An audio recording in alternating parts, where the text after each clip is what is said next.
Welcome to the Maumee City Council meeting. It's August 19th at 6:15 p.m. We'll call the order, please. Noonan, Yes. Kloppenberger, Yes. Barrow, Yes. Fiskus, Yes. Harris, Yes. Kirk, Yes. Heimbach. Yes. I'll stand for the Pledge of Allegiance, please. Pledge allegiance to the flag of the United States of America, and to the republic for which it stands, one nation, under God, indivisible, with liberty and justice for all.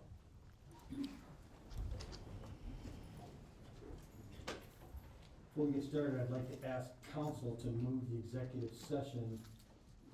Actually, it'd be after 13 old business. Unless there's an objection to that, near the end of the meeting. So we can kind of expedite and move through this. No objections, we're good? We need to call the roll on that? No, okay. All right, we'll move executive session to the end of the meeting. So we'll move to committee of the whole. Turn it over to President Barrow, and if you would, President Barrow, introduce Laura Kabrowski from TARDA. She has a presentation. Thank you, We might Bill. do that. I'd like to present Laura Koprowski from TARDA. We've seen her before, and we're happy to see her again. Exciting news, I'm sure. Yeah, Thank thank you. you. Sorry, Thank you, Council President Barrow. And it's really great to be back. I really appreciate at least the annual update and review, and in between, we work a lot with your staff and with many of you here. So joining me today is the TARDA Board President, Mary Morrison, who represents the City of Sylvania on our board, and then your own board member from City of Maumee, here of course, is Luba Thompson, who has been on the board since 2020. And I just have to say that Trustee Thompson has played a really important, influential role in helping to guide us, TARDA, into a new day. So that's really what I'm here to talk about, TARDA today. So we have a mission, empowering people to make connections. We started out 2024 and thought, you know, we've been in this transformation for about 3 years. Let's take a fresh new look at our mission, our vision. And we felt our mission very much still connects and is vital. But we decided that we needed to propose a new vision, and the leader in quality and innovative mobility options that better our community. Management presented this to our TARDA board. They agreed. There's a little bit of, we are committed, and I think through my presentation you'll see we're very committed in demonstrating quality. I think we have some examples of innovation, but we want a vision that stretches us. And in many conversations in the community, that's what we hear. Give us innovation, be a modern, forward-thinking transit system. We're also doing something new. We're measuring our success and sharing that with our board, with the community, with local governments like the City of Maumee. We want to be transparent in that. And so we set 4 success goals, and they are in order of importance. Employee ownership, we have to have a workforce to drive those vehicles. Quality of customer experience, I just have to say, and I'll talk a little more in the next slide about that, but there's some really great results from a customer satisfaction survey in your packet. Financial health, we take very seriously that we're a public entity. We receive public taxpayer dollars. We need to be good stewards, financially sound, and community value. And then along the bottom of that slide are 4 values that we also set as employees and as a board. We believe that this is the new culture that we want to set at TARDA. So let's go right into improving the customer experience. I hope you see around Maumee and around Lucas County some of our new looks. Goodbye to those old brown TARDA shelters. We now have new, clean, modern shelters that have clearly branded. They're for TARDA. They also have wayfinding in them with our transit system map. Many of them also have solar panels so they light up in the evenings. But we also have new bus stop signs. If you don't really remember or can't say, what was the old bus stop sign? Well, I understand, because it was like this big and it barely fit TARDA in a bus. Now it is much larger. It says the route, so you know when you go to a bus stop, oh, I'm waiting for the 31 in Maumee. And we worked with various members of the disability community to make sure that it was readable, accessible. We set it at eye level Some other important updates that we have done is our mobile payment app has been around. We're enhancing that. In fact, we're gonna have some exciting new announcements. We have some public meetings coming up where we're going to really add that best value. So we know that a lot of our customers can't pay for the best value, like a monthly pass right up front. So we're integrating some new options that you can basically pay as you go, and again, always get that best value. And then we, on board on our buses, we have new digital signage and audio wayfinding. We just want it simple, easy as to how you use TARDA. Real-time tracking. As bus riders, or if you're using Flex, this is critical to know when your vehicle is approaching. So we've been optimizing that. And then coming soon is a brand new website. Our current website tells a great story about TARDA, but if you're a bus rider, you want to go to the website to know how to use it immediately. All right, so innovation was TARDA Flex for TARDA. This started in the beginning of 2023. It's a really great mashup of what is like Uber and Lyft on demand, but it's a shared ride. Public transportation will always be about a shared ride. And so in 2023 alone, we did nearly 28,000 rides. And as a quick reminder, because I feel I've been here a few times explaining this, is that TARDA Flex to remember is in these smaller vehicles, pictured there on the right, but they are always available for wheelchairs and other mobility devices. More than half of our customers use our Flex app, so you can download that. You can just manage your whole experience right from your phone. But also, we still, being public transit, we are available for customers who want to call and talk to our customer service rep to schedule a ride. And again, it's so important to remember, 7 a.m. to 9 p.m., it's like Uber or Lyft. If you're at home, you want to go to the grocery store, you just log on to the app, you put in your place, the time you want to leave, how many of you are in your party, and it will give you your best time at only $3 one way. So there's no way Uber or Lyft can beat that cost. And then there you can see the 3 zones, the TARDA Flex zones. So Maumee is in the southwest zone, which is green. And I just have to say, compared to Colorado, which was our old service, didn't even really compare to this. Anyway, the Colorado service area was really small for Maumee. Now, the southwest zone, Maumee has access to Monclova Township, White House, also Waterville. Also, what's really cool is you can use TARDA Flex to get to the Toledo Airport, and you can also, another overlap area is Springfield Township. So think about that. Take TARDA Flex to the airport, $3, you don't have to pay for parking. Okay? These are some of the numbers. I always say we are just data crunchy numbers. We are value inspired, but we are definitely data crunchers. We love and data informed. So just look at TARDA Flex.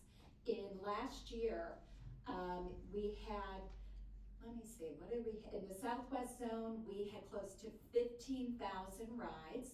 Over 4,000 of those were for Maumee. And then you can see in those overlap zones that I mentioned, we also now have included Rossford, and you may have heard we also have Oregon. And why I mention that is we do have a really nice feature for anyone who is over 65 or is a registered paratransit user with TARDA. You can actually go zone to zone, because we know making connections between those zones can be a little tougher for that population.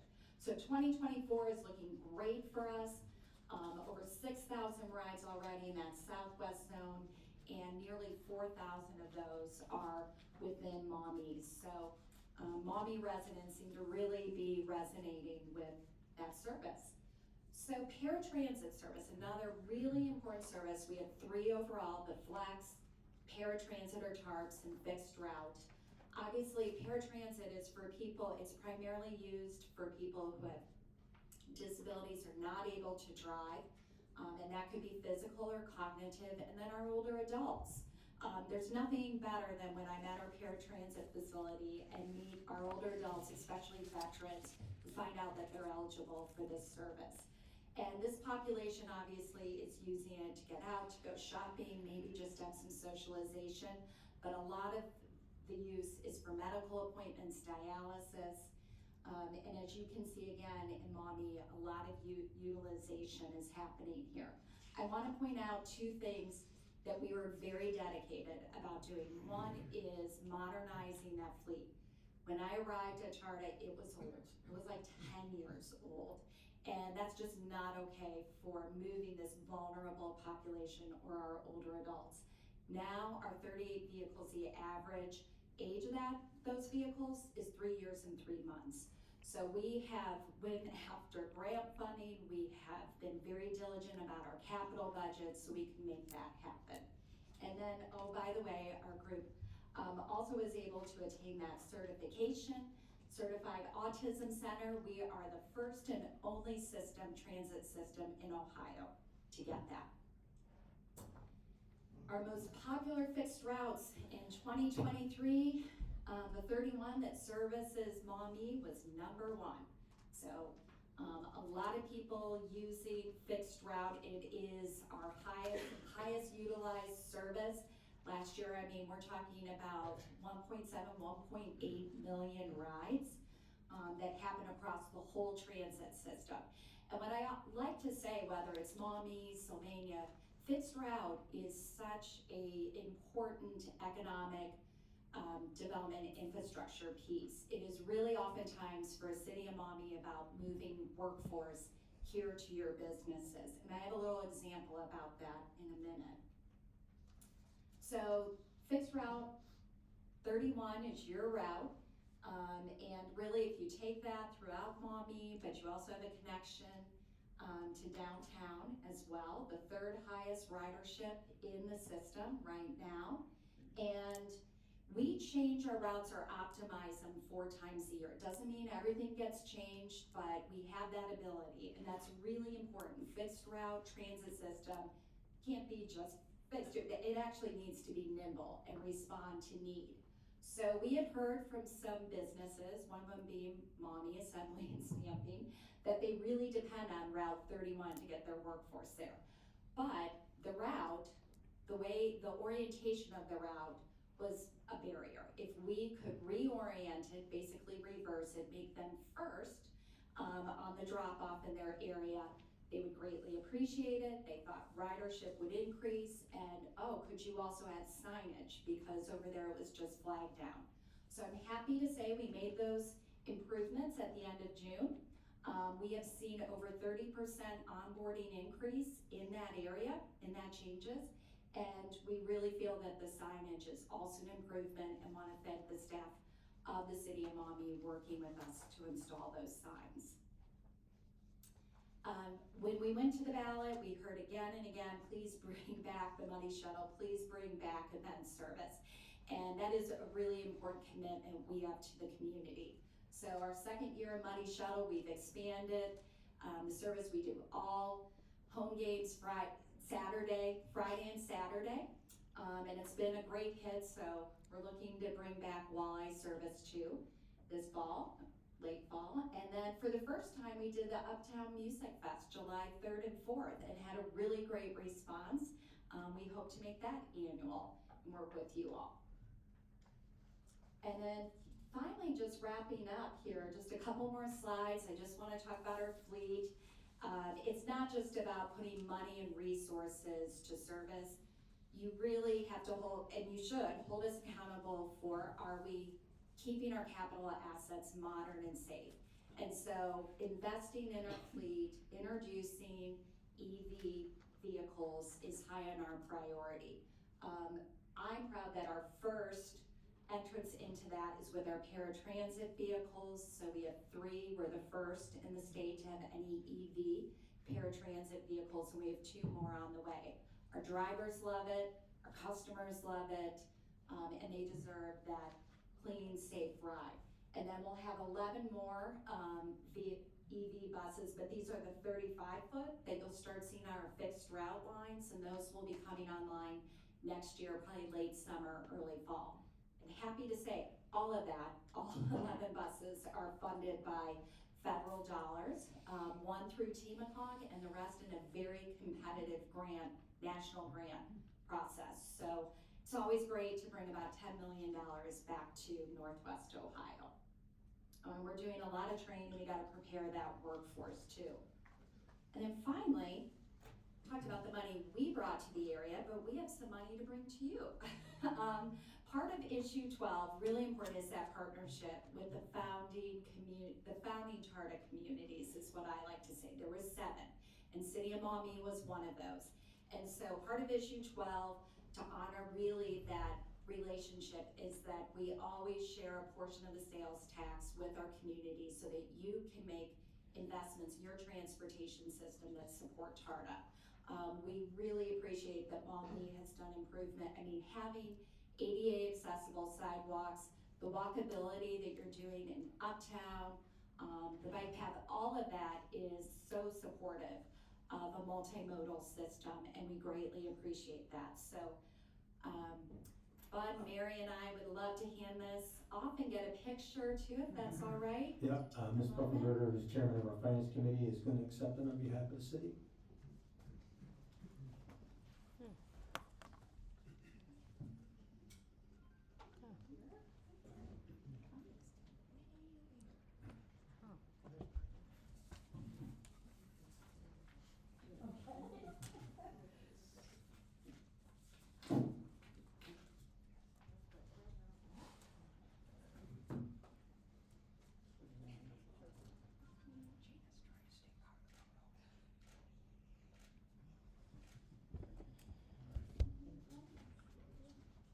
Thank you, Ms. Kabrowski. Obviously, since you've taken over Target, it's been a pleasure seeing the 180 that organization has done, and the equipment that you brought on board, and really the big part is getting people to work. I mean, right? I mean, that is a huge part of your fixed route piece is getting people to work, and the businesses appreciate that because it opens up their ability to hire people that maybe don't have transportation, but at least opens up that market for them to do that. So you have been an integral part of our success the last couple of years, especially since you've taken over Target. So thank you very much. We appreciate everything you do. Thank you.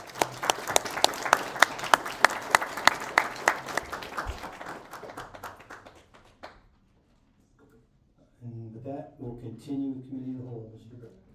Thank you, Mayor McDonald. Move the microphone in. Move the microphone in. Thank you, Mayor McDonald. Having reviewed the agenda, are there any comments, remarks, or changes? Councilman Linebacker. Thank you, Council President Barrow. My comments right now concern item 10D, which is the grant program for repair or replacement of sewer laterals. When it comes to legislative and regulatory actions that affect city residents, I've consistently advocated for our citizens to be involved in the decision-making process. Doing so can be time-consuming and messy, but efficiency is not the goal. Absent any real time constraints, developing the best solutions for the community should be the goal.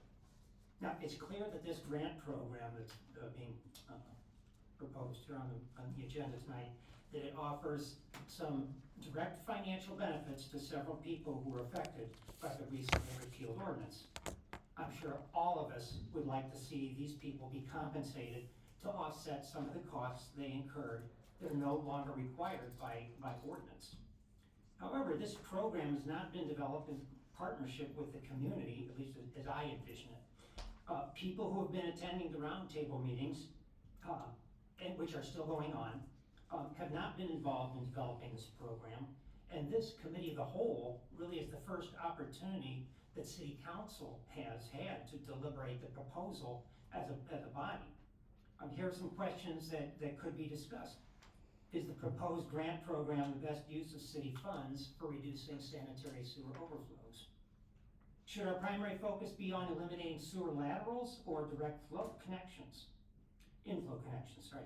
If sewer laterals are a proper target, should the grants apply only to the property owners who incurred expenses for sewer lateral work in the right-of-way, or should it be continuing on?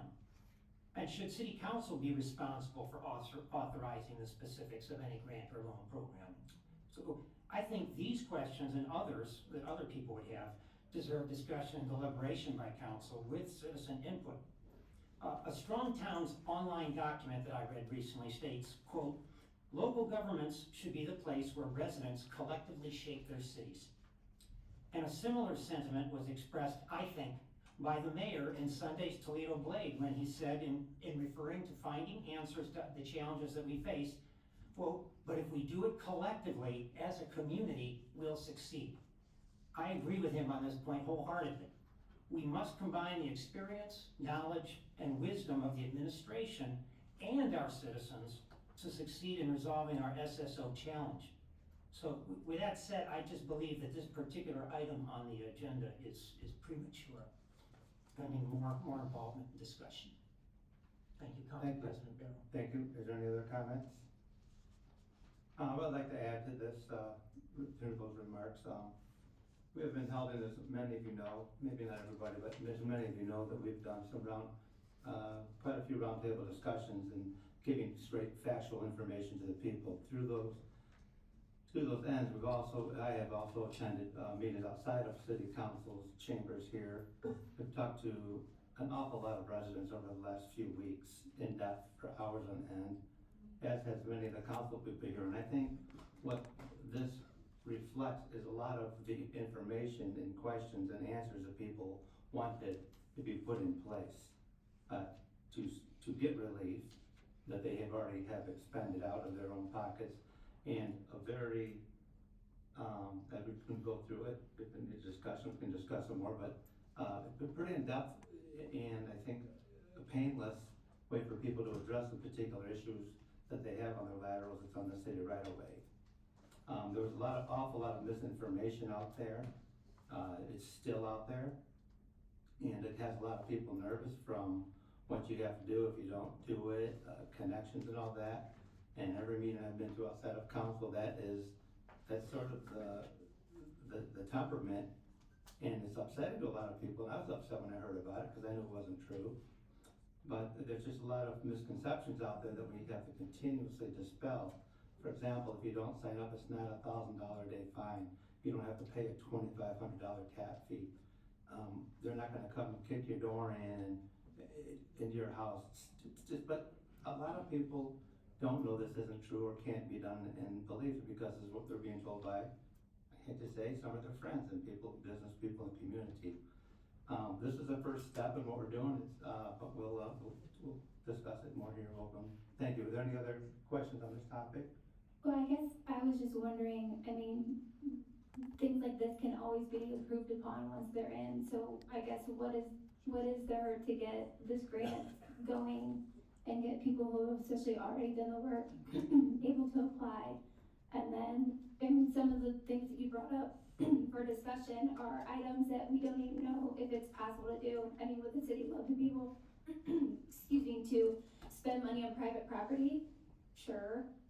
Public money, but that's not something that we know we can do yet. So I guess are you proposing we wait until we at the very least get a response from the auditor or the attorney general before we do any sort of like rollout? Or, I mean, because as you know, these things are, once they're put out there, they can be adjusted and edited and added to. So I guess that's kind of what I'm wondering. I have a question. Sure. Maybe Mr. Birch can answer this. So how many homes does this affect? And was this during a 4-week period when that ordinance was in effect that those homes were actually affected because they decided to do work? That's correct. Okay. Yeah. How many? Approximately. More than 50. Okay. Alright. Thank you. I just need a clarification on that. Sure, thank you. Okay, thank you. Was that all then? Did you respond to Ms. Buffenberg? Fine. And also, one other point of clarification too, this is actually, money that was spent, in the city right away. Correct. Correct? That's correct. Okay. Right, we can't go into people's private property there. Let me just clarify a couple of things too, to settle down. Sorry? No, I was just gonna clarify the public-private property Thank you, issue. thank you.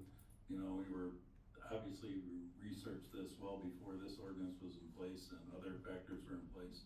And it's pretty clear, just looking at a recent case from the Ohio, or not recent, but a case out of the Ohio Supreme Court that held it was unconstitutional to provide any financing of a residential subdivision development project. They made it clear that any financing of private property type ownership, is illegal under the Ohio Constitution. We drafted letters to the Ohio Attorney General, also asking for other input, the Ohio Auditor, but all their decisions are pretty clear that, doing work on private property is prohibited in general. Or paying for that out of public funds. Councilman Maumee, thank you. No, I understood that. That's not my issue. I just believe that if we're going to start down a path, we should be quite certain that the first step we take on that path is in the right direction. And I just think this is premature to start down that path. This is committing some funds to some people who've incurred expenses, but may not really be doing much for our SSOs. So that was my point. Thank you. Council President Carroll, this proposal to setting the parameters and so forth, is that in consultation with our finance committee, or is it just, or not?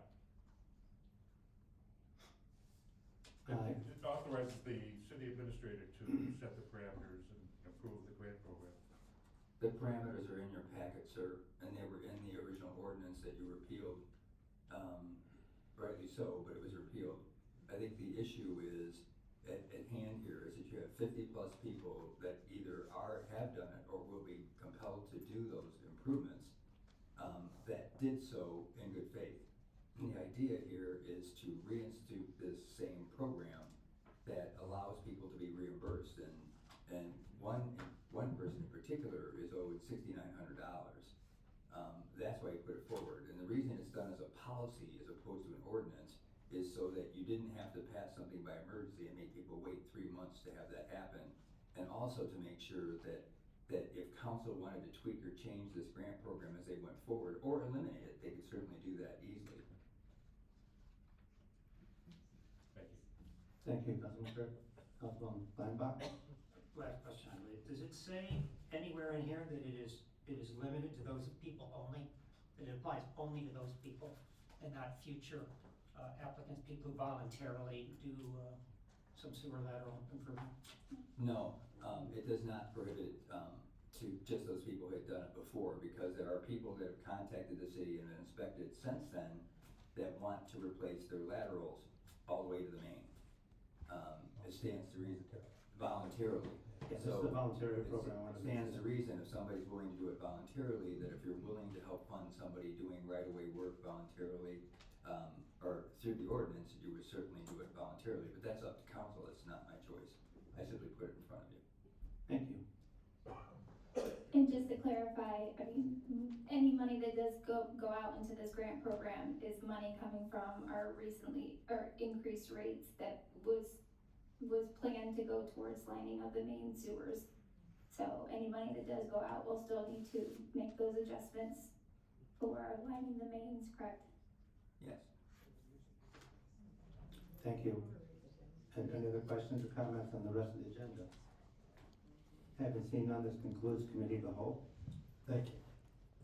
Next is citizen comments, which is a 3-minute limit. We have Rick Hardy that has submitted his name to speak. Mr. Hardy, can you come forward, please? State your name and address. Actually, we know your name, just your address is fine. You want to talk about Strongtown? Yes. Yep. Welcome. As a resident of Village Trail, I have to ask one question to the law director. When you said you can't use the money on private property, is the road considered private or is it public? What, the roadways? No, In the the road, city? the right of way. The right-of-way? The right-of-way would be considered within the right-of-way is something that the city has control of. So it's if still we within did- public property. So if there were repairs to be done there, that wouldn't qualify as a public money going towards a personal home, personal area In the right of way area. in the right of way. So with that, I mean, the Supreme Court says that you can't do that, but if it's owned and managed by the city and not the resident, does that get us more The fact leeway? that it's in the right of way is how we look at it. Say that again, please. The fact that it's in the right of way, that portion that's in the right of way Mhm. is something that we do have control over potentially. Okay, It maybe help clarify the right of way is something that's shared by everybody, the public, and it's not a piece of private property. okay. It's fine, just need Yeah. clarification, it Yeah. just, I have a question for city council, and I hope you bear with me through this, I will make it quick. I would like to know what the application and associated costs the city had to spend to apply for the Strong Town competition. We've asked, and we have been told that Patrick Birch needs to release that information. The finance director said she could not release it. We just would like to know what was spent, how much, I'm curious, I wanna know. That's my question, could you help us to pull I'd that? love to know who told you that, because that's absolutely untrue. Well- I'm not the public records person, that is our attorney. If you have a question, we'll certainly answer it for you, if that's it. Yeah. Thank you. Anything further, Mr. Hart? Thank you. Okay, thank you.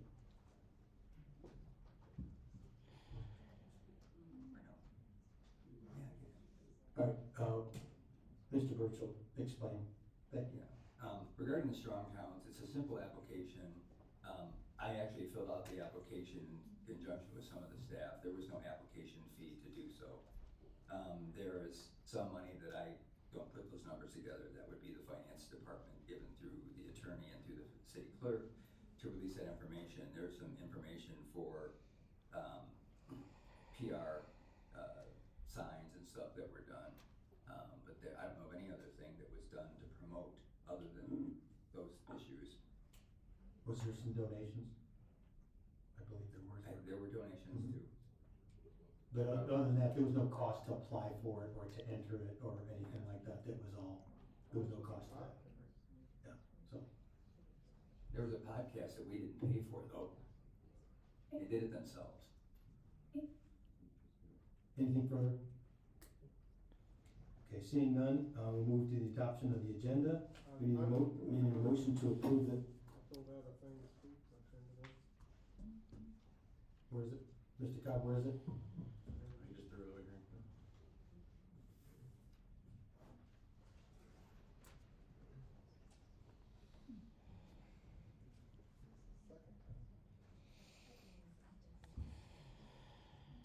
Thank you, yep. Hey, State everybody. your address too, please. Danny Cobb, my name is Danny Cobb. I'm a lifelong Maumee resident, basically, over 1149 Holgate Avenue. Thank you.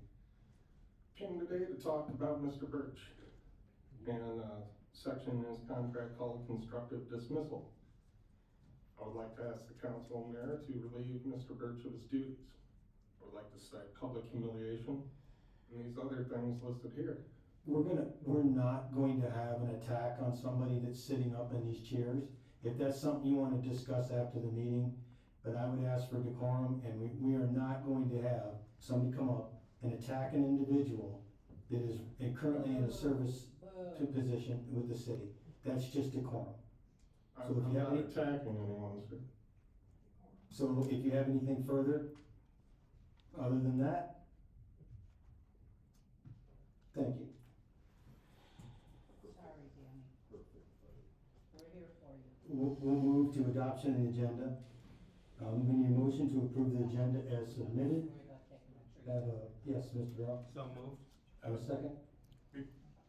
Before we entertain that motion, I'd like to move to remove item D from the consent calendar until we have a chance to really look at it and so forth. So I move to remove item D from the consent calendar. I'll second that motion. Protocol's okay? Okay, we have a motion on the floor to remove D from the agenda. And a second, we'll call the roll on that. Point of order. Actually, yes, it go ahead. would be, if you take it out of consent, it would have to go under new business for action then. Okay. So, you understand that? Yes. Okay, so we're gonna move it into, new business, which would be in 12. The motion is to move 10D into 12? That would be the motion, right? Yeah. Is that what you Yes. wanna entertain? It is, thank you. Okay. Mayor. Alright. Thank you.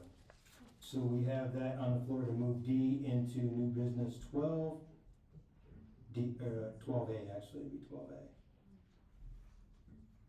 Any other comment on that? Call the roll on that motion. Noonan, Yes. Puffenberger, Yes. Barrow, Yes. Fiskus, Yes. Harris, Yes. Hurt, Yes. Lineback, Yes.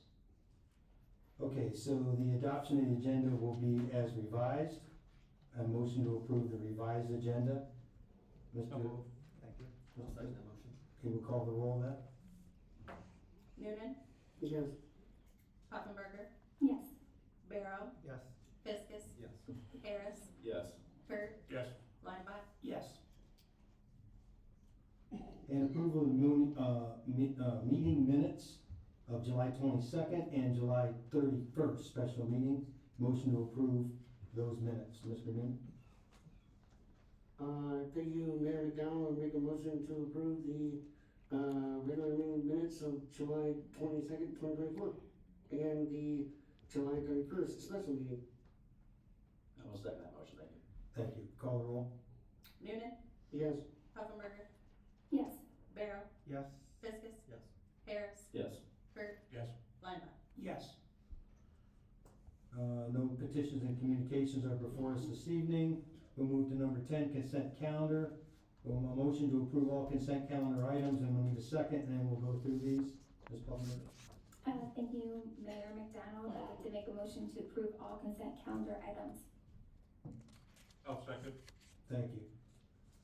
A is a recommendation from the law director authorizing the city administrator to complete purchase of real property from Cornerstone Church for additional parking at Roth Park and sign any documents necessary to effectuate the closing of the same.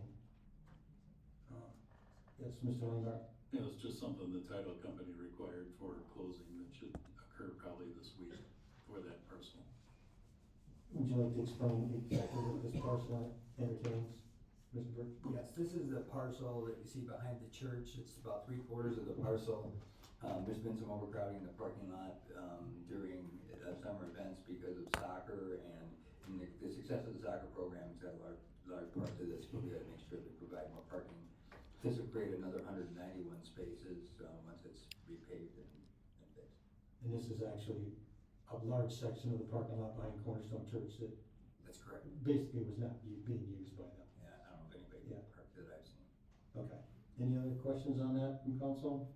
All right, we'll move to B, recommendation from the city administrator authorizing the road closures of Conant Street from John Street to Broadway, as well as East Dudley and East Wayne at Gibbs and West Dudley and West Wayne at Allen on Saturday, September 7th, to celebrate the Sunshine Community's 75th anniversary and free concert uptown. This is actually put on by Sunshine Communities. They have invited a girl named Tom to perform here. Also, I think Chloe and the Steel Strings is gonna open up for them. So this is actually closing the streets off in those particular blocks to effectuate the concert that they're asking to put on. Any comment on that? Okay. Move to item C, recommendation from the city administrator authorizing the closure of the 100 block of West Broadway at Conant and Allen in front of St. Joe's on Wednesday, September 25th, between 9 a.m. and 12 for a community dedication of the new school edition. This is a beautiful project that St. Joe's has been working on the past year or so, expanding their school part of their campus, and they are asking for a closure there for a celebration time during those 3 hours. Any question on that? Okay, we'll call the roll on the consent calendar. Noonan, Yes. Poffenberger, Yes. Barrow, Yes. Fiskus, Yes. Harris, Yes. Kurt, Yes. Lineback, Yes. There's no other business, no new business, actually, there is no new business, it'd be 12A, which was the old 10D. Recommendation from the law director authorizing the city administrator to set parameters and approve a grant program for repair or replacement of sewer laterals or lines in the public right of way. So we just need a motion from someone on council if somebody desires to make that motion. Parameters are in your packet too.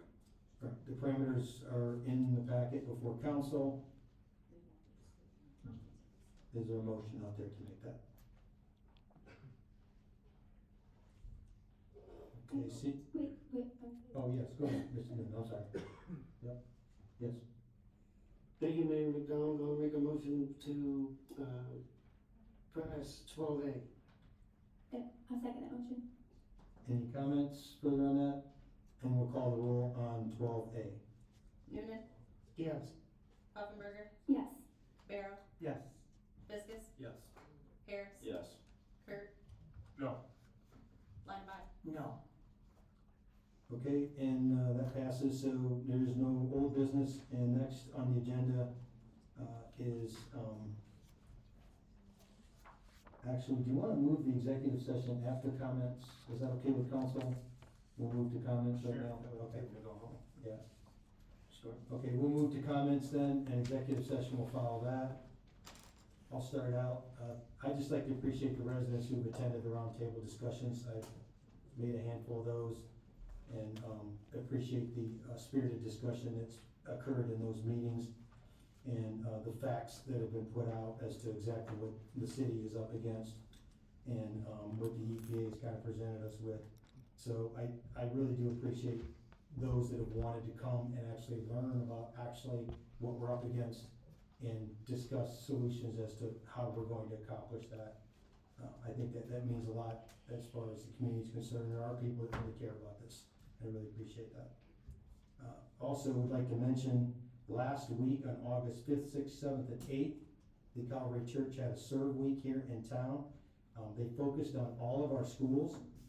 They basically painted a lot of the hallways and the walls in the hallways, the playground, yard work. They remodeled several rooms in need, teachers' lounges, calming rooms in the schools. They also served meals at the fire division. They also did a project at the Maumee laundromat where they cleaned and offered the laundromat. Also, they offered soap products and engaged with people and offered to pay for their laundry. They also went to the Maumee Point Senior Center and engaged with the elderly there and with bingo and crafts and the residents. They had over 700 volunteers in 4 nights. Calvary Church did over a 4-day period. And their only goal was to just love the community and be a very positive influence in Maumee. And it was very well received. We've seen a lot of really good feedback with that. It was a beautiful thing to see, and it really is what community is all about. So thank you, Calvary Church, for providing that. It was something very special. Also like to talk about a letter that I received from a resident on a street and curb project that was taken care of by Mr. Birch and Mr. Simon, who's our street supervisor.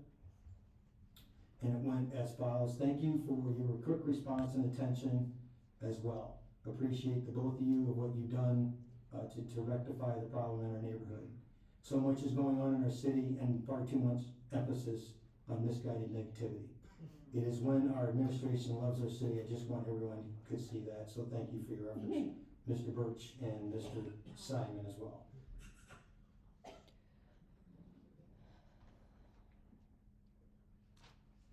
And school has also begun, and I just want to mention that we've got a lot of kiddos walking to school, and in the next week or so, we're going to see an elevated number of the kids on our city streets.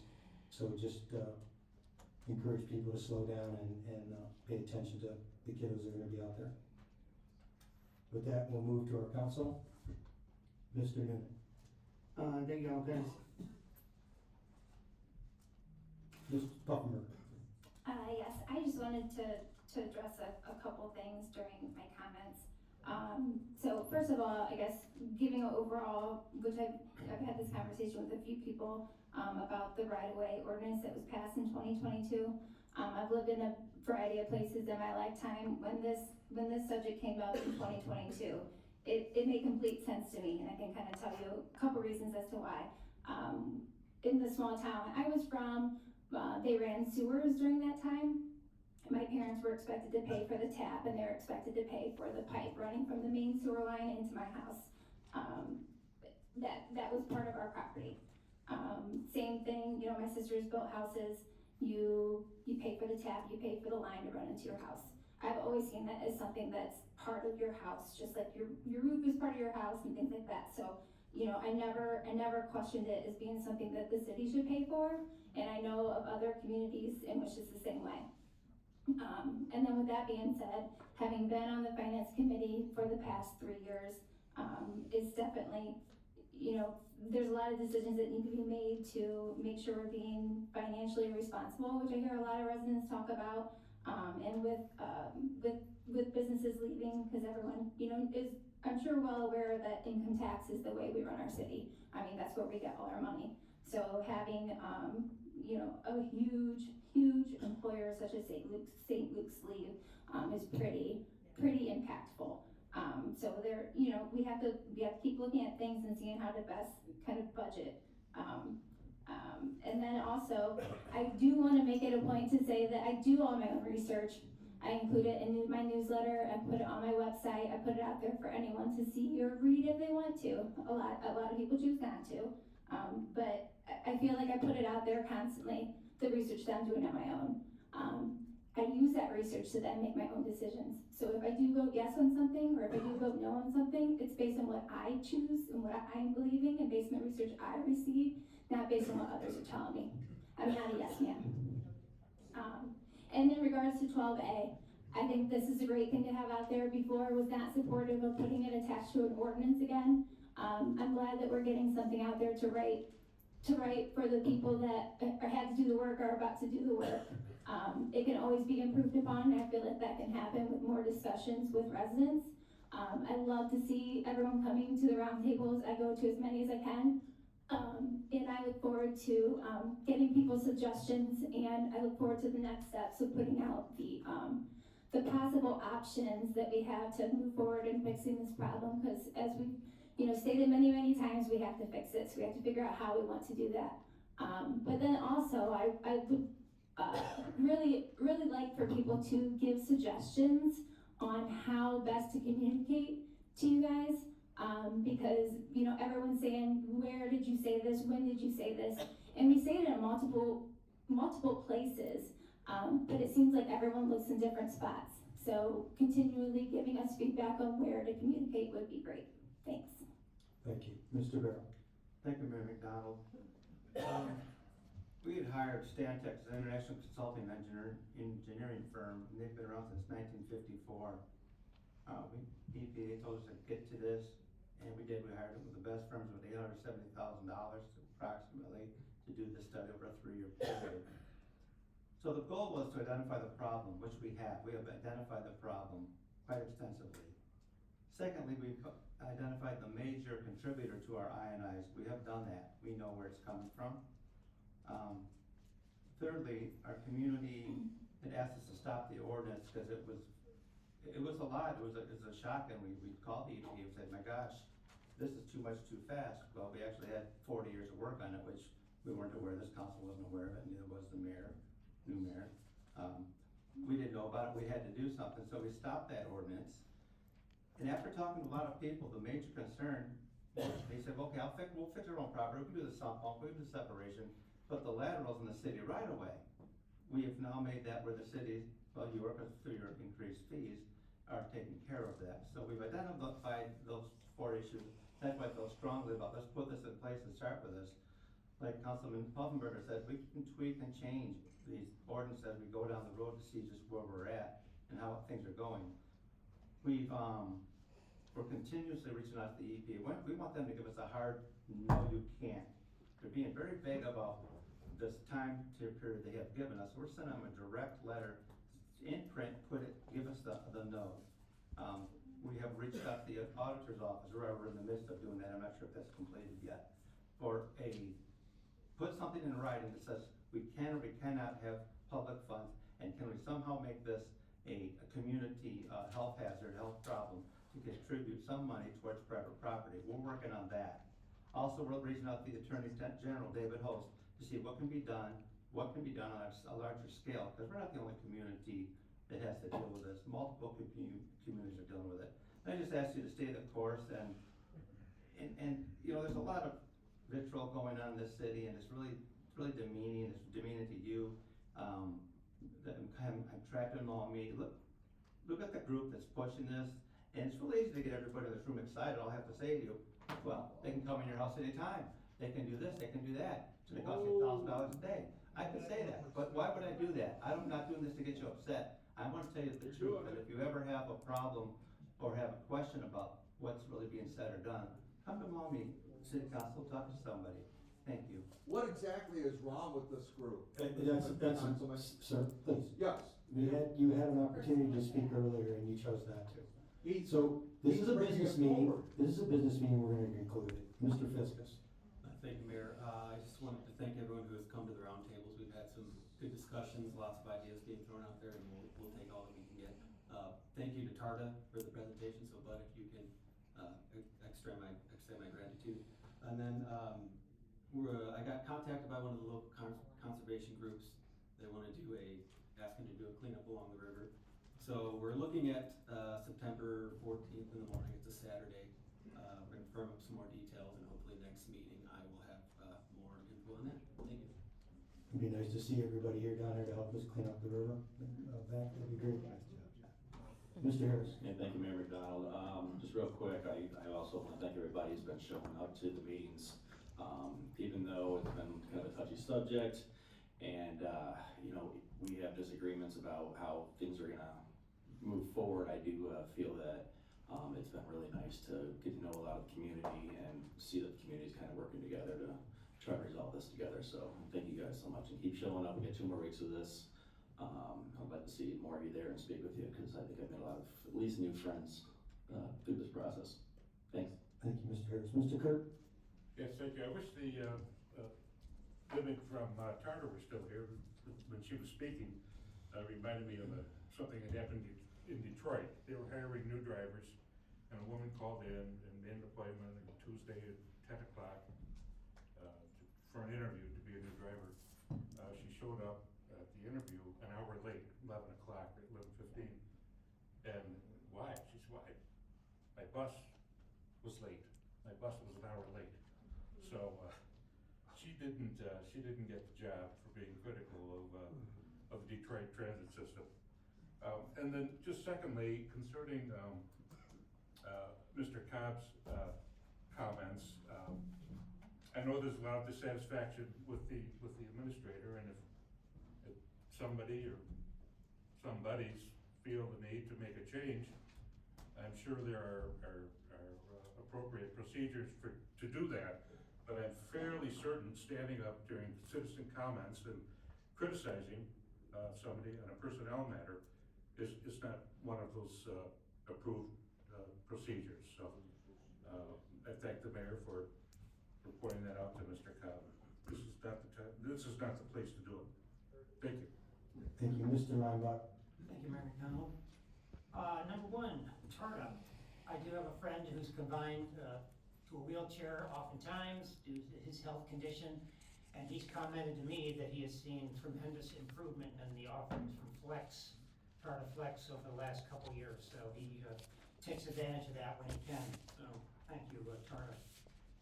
I, for one, I am one person who's really anxious to see this St. Joe project come to conclusion, because I live kitty corner from that project, and it'll be great when it's done.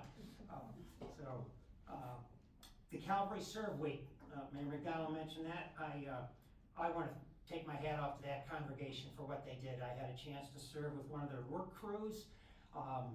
During that, I met some old friends from years back, which was a great surprise, and I really enjoyed working along some new acquaintances. But it was an incredibly organized event.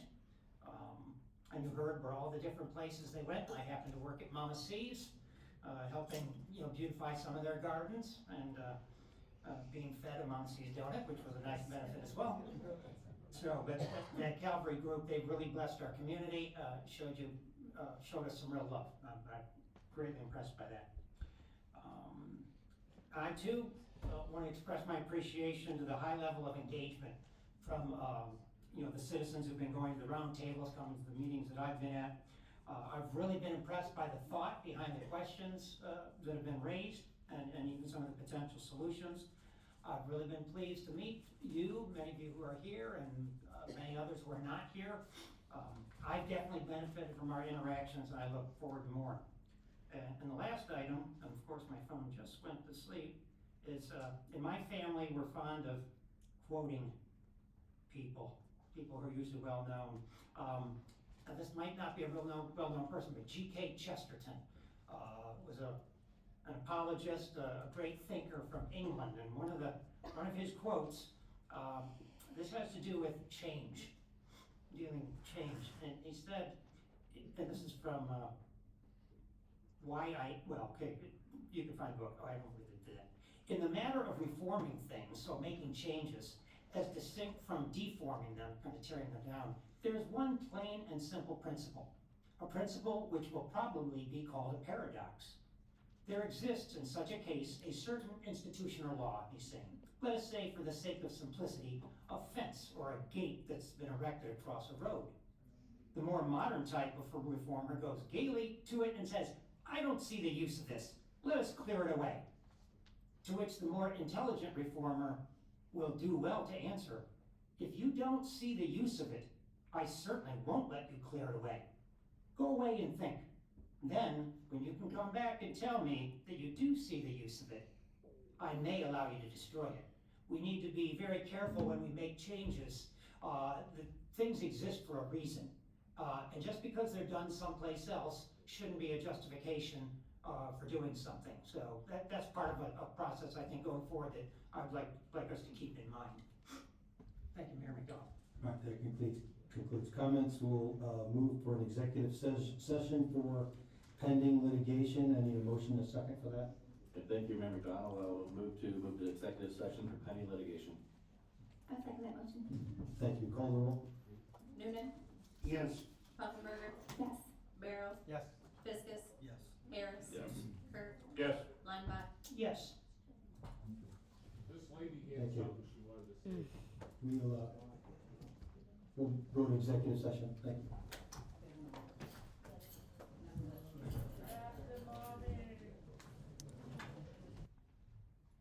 And Ted had a bottleneck.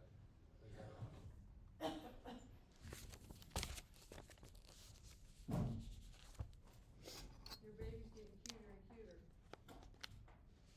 Staying awake longer and longer. Staying awake? Yeah. Oh, yeah.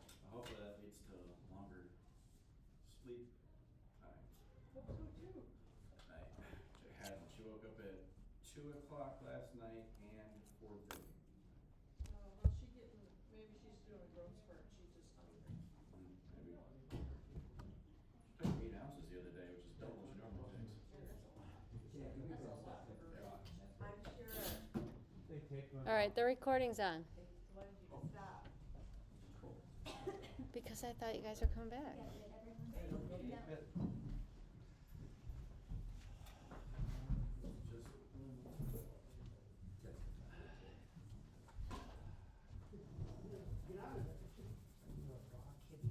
They just saved Ted from the meeting. Real thing Yes. Everyone's here, Ted. All right, we need a motion to exit executive session, please. I move to come out of executive session. I'll second that So motion. call the roll. Noonan, Yes. Pufferberger, Yes. Barrow, Yes. Fiskus, Yes. Harris. Yes. Kurt, Yes. Lineback. Yes. And a motion to adjourn until the next regularly scheduled meeting, which is actually Tuesday, September 3rd, Oh, so it is Tuesday. right? Because Monday's the Labor Day. Yeah. So a motion to adjourn Thank you, Mayor. I will make that motion. I'll second that motion. and call the roll. Noonan, Yes. Puffenberger, Yes. Barrow, Yes. Fiskus, Yes. Harris. Yes. Kurt, Yes. Lineback. Yes. Thank you. Oh, yeah. What can I do for you, ladies? What can I do for you?